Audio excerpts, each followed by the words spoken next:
এ হলো আমাদের বাড়ির দৃশ্য। একদম বাড়ির অবস্থাটা দেখুন, খুবই করুণাদায়ক বাড়ির অবস্থা। বাড়িতে এখনো কি পরিমাণ পানি আছে দেখুন, ঘর থেকে সামান্য নামছে হবে। পরিস্থিতি খুবই খারাপ অবস্থায়।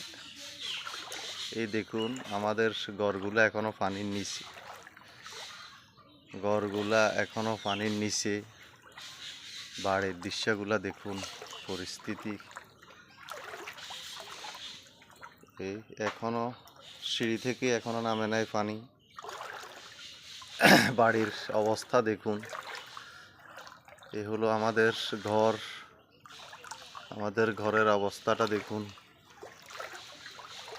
পানি এখনো কমে নাই। এই দেখুন আমাদের ঘরের পরিস্থিতিটা দেখুন।